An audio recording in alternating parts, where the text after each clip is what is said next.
Hello YouTube and welcome back to the channel. In today's video I'm going to do slightly different. I'm going to talk about something that really interests me in terms of running. I've had a podcast the last kind of 9 months and I've had about 15 or 20 guests on. And one of the questions I ask all my guests is what makes people like myself and the people I interview, what makes us runners kind of keep at it, like people who kind of run all the time. And I'm always interested to explore that, the people who try and start running and then why they can't keep it up, or why they don't, I don't say they don't become runners, because anybody who runs is a runner. It doesn't matter what distance you do or how fast you are, but what makes some people more consistent than others. That's one of the questions, like I said, I've asked all my guests. I get some interesting answers from them, but it's hard to kind of break it down into a nutshell. So I've been thinking about it for a couple of weeks, so this video is exactly about that. If you've tried to start a habit of running, but you failed, like you went out and you did a little bit and you started off and it was all going well, and then after a little while you fell off the wagon and it failed for you, well then this video is for you. So this video is going to be titled Why Most People Quit Running and How to Push Through. So after speaking to all those people, probably about 10 or 12 people I've had on who are very consistent, regular runners, and these 3 points that I'm going to discuss in this video are the things I've learned from asking those people what it is that makes them kind of a runner who runs consistently, as opposed to people who kind of wax and wane in and out with a sport. Yeah, like, so I guess if you're one of those people who've went out and bought all the gear, bought the new runners, bought the watch, bought a nice new pair of shorts, nice kind of windbreaking rain jacket or run jacket, and you've had all the ideas that you're going to just go for it and you're going to become a runner and run consistently and sign up for a few races, and then a couple of weeks down the road you put a few races in the pipeline, and then you just find that each week after a good start, after a good start and building up some good mileage, then just week on week you're kind of losing motivation and you're dropping your mileage, and all of a sudden you're not running, and a couple of weeks go by and then you think, right, I really should get back into it again, and then that cycle starts over again where you do a couple of weeks and then you drop off the wagon. So the first thing that I think is the problem is that people fall into the motivational trap, is that they believe that they need to be motivated to go running, that they wait around until they feel the motivation, and if they don't feel the motivation then they think they shouldn't go. Because I think a lot of people think people like myself and other people who run all the time are super motivated and that we always want to go and that we're always excited to go and it's always a great run. That I think couldn't be farther from the truth. I would say probably 80% of my runs I don't actually want to go out and do them before I'm out. Like, so if I'm sitting in the car, if I'm sitting in my office, or if I'm sitting at home and I know that I have a run planned, the couple of the hour or two leading up that run, I certainly just don't want to go, and I'm always procrastinating. I'm always checking my phone one more time, and I'm always practicing my guitar one more time before I leave the house, or I'm always sending those last few emails or going back and sending off receipts. Whatever it is I can prolong myself leaving my office, I do that. I'm not always jumping off the chair hoping, running to get out the door, getting my running gear on, thinking, yes, I can't wait to go out and run. So the way to overcome that kind of motivational trap, if that is something that you struggle with, and I'm sure it is because I think we all do, the way to overcome that is to just put motivation out of your head. Okay, you're almost never going to feel motivated. I don't, and the 10 or 12 people who I've interviewed on my podcast, they don't always feel motivated to go running either. So therefore that leads to the question of, what do you do then? How do you get to go running? And I think the answer to that is you just do it by routine. You just make it part of your plan. And this is what I say to people, is start off easy. Don't try and overload at the beginning for many reasons, but mainly the reason is if you want to build consistency, you just say, right, I'm going to run 3 times a week. I'm going to run Monday, Wednesday and Friday, or Monday, Thursday and Saturday, whatever the 3 days you are, or whatever it is that you think you can fit into your routine, and you just go for them. And you don't give yourself the excuse of not going. You don't say, right, I might just skip today because I'm not feeling motivated, or, you know, you just do it. You just put them in the diary. I have days where I run and I just do it, and there's a lot, if it comes to a day that I just feel that I don't want to run, that the motivation is just at zero. That happens quite a lot. Doesn't matter, I put on the running gear and I just go and do it. And 99 times out of 100 you're absolutely delighted when you're finished. You're glad that you did it. You almost never regret a run that you did. I think maybe in the 25 years I've been running I might have regretted doing 1 or 2 where I might have been carrying a little bit of a sickness or a little bit of a injury, and I just thought maybe I should have left that on the wayside. But for the most part I've totally and utterly enjoyed and was always happy that I did the run that I had planned to do. So yes, the motivational trap can be overcome by just getting a routine. Just pick your days at the start of the week and say, right, I know that I can run for this amount of time on this day, and you just go and you do it, and you just do that for a couple of weeks. And after a couple of weeks, then you can start to you can start to kind of ad lib with it. You can mix around the days and stuff. But if you're starting out and you want to just get into a routine of running, figure out how many days a week you can do, figure out how much time you can spend running on those days, and just put them in the diary and just go for it, and don't let anything change it for you. Just think about it like an appointment that you would do for anything else. Just put it in, lock it down, and do it. And if somebody says to you, do you want to do something at that time? It's like, no, that's my run time. You don't even have to tell them it's your run time. Just say, no, I can't do that, whatever the appointment is they want you to do, and just do that for a couple of weeks, and that's how you can pass the motivational trap. The second reason that people fall off the wagon is probably due to unrealistic expectations. So people think, like I said, they buy the gear, they buy themselves a nice pair of shoes, a new watch, a new cool, sexy watch that will get all the data for them, might get a nice jacket and whatnot, like I said earlier. And then they go out, and the first one or two runs feel great. You're in the new shoes, you get the new watch and all the new clothes, and it feels great. And you think it's always going to feel like that. And you think that maybe over the first week or so you can feel yourself kind of getting better really quickly. But then there's a plateau. And that happens to everybody, and that happens even to people who are super fit, you know, even the people who are super fast. You know, running, nothing in life really goes linear, especially that is true with running. The gains are always peaks and troughs, and this is so true of a new beginner. There is a such thing as newbie gains. So if you haven't run before, if you haven't been running for a couple of months or a couple of years, and you get back into it, you will get some gains. It will kind of start to feel good really quickly.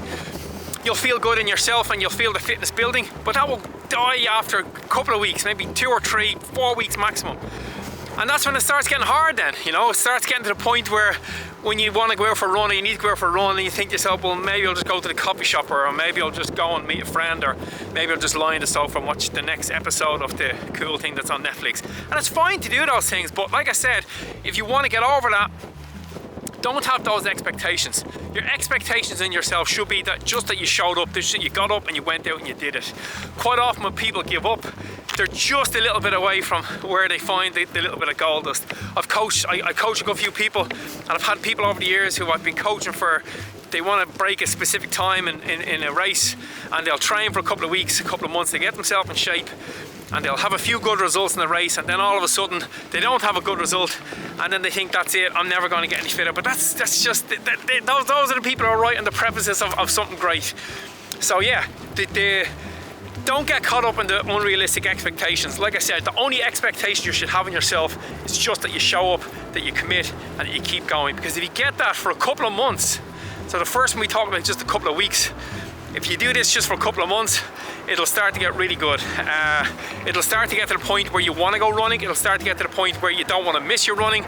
It'll start to get to the point where you'll start to do different things in your life that will make you fitter and healthier.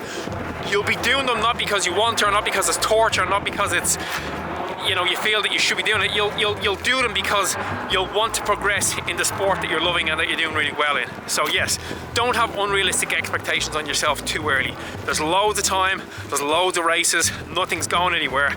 Get yourself fit, get yourself consistent, get yourself built into a little routine, and then once you have that, you can start to think about expectations. But in the very early days, in the beginning, just have really low expectations that should be just turn up and get the run done. Okay, so the third point then that I think people who try to get into running and then they just fall off the wagon is, the third point will be comparison. Comparing yourself to others, comparing your chapter 1 to somebody's chapter 10. There's something I say to everybody that I think falls into this, is that comparison is the enemy of enjoyment, okay?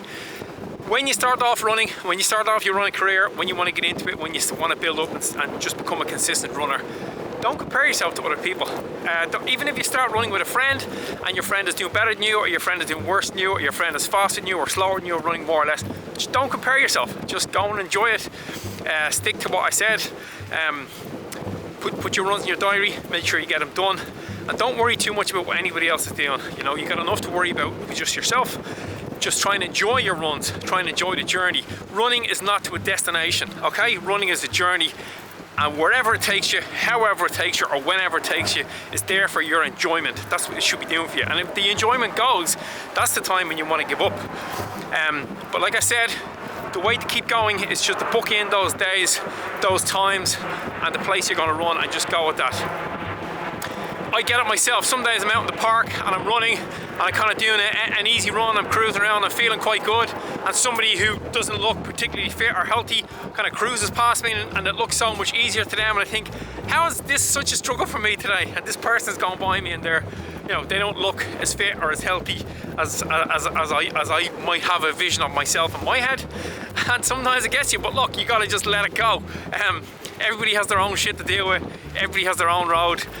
Nobody's really looking at you and comparing themselves to you, or if they are, then that's their business and that's their lack of enjoyment. Okay, so just get out there, do what you want to do when you want to do it, and just enjoy it. Because let me tell you, if you don't have the enjoyment, or if you can't find the enjoyment and nail that in, then you won't become a long-term consistent runner.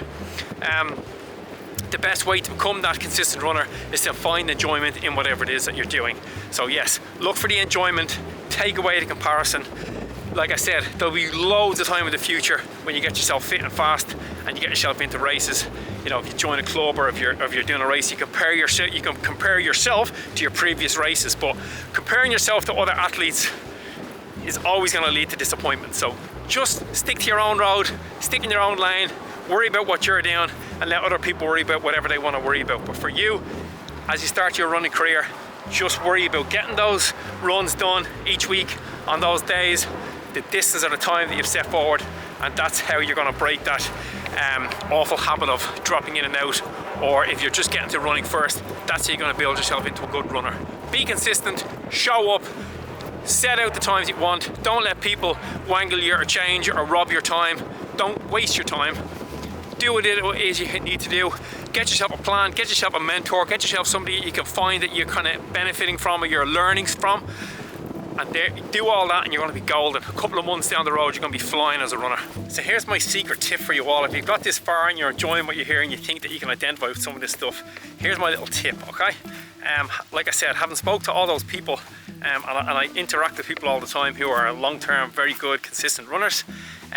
My tip is just to identify yourself as a runner. So just say in your head, look, I'm a runner, this is what I do now. I'm going to run these 3 times a week. I'm going to run at this time. I'm going to put it in my diary like we spoke about earlier. Just think of yourself that way. So then when you go through your life, no matter what it is you're doing, when you start making decisions, you start making decisions as a runner. You start thinking to yourself, right, this is how I'm going to do it. This is what I'm going to do. I'm going to get my runs on these days, and that's what I'm just going to become. From here on in, I'm going to just think about myself that way. And when you do that, that makes it a whole lot easier. It really is amazing what just that little mind shift can do when you just kind of start to think of yourself as a runner, identify yourself that way, and when you plan yourself going forward, just think that it will make huge differences in your life. And remember, just to wrap this video up, is don't sit around waiting for motivation, because it's probably not going to happen. And when it does, enjoy it, because it won't last for long. Build habits, okay? So just build in those days, those times that you're going to run, and then don't compare yourself to others. And if you do those 3 things with your little identity feature, you're going to be doing a whole lot better than others. And stop questioning yourself whether you're a runner, or thinking that you want to be a runner. You are a runner. You just need to keep going. You just need to push through. You just need to find that little bit of consistency. I know it takes time. I know it's hard. I know it's difficult. Nothing that comes in life for a reward ever comes easy. So you just got to push on. But if you do it, believe me, it'll be well worth it, and you'll be happy when you do. I hope you enjoyed this video, guys. I'm going to make a few more videos with this sort of content. So if you do, let me know below if you enjoyed it. And remember, guys, run far, run fast, but most of all, run sensible.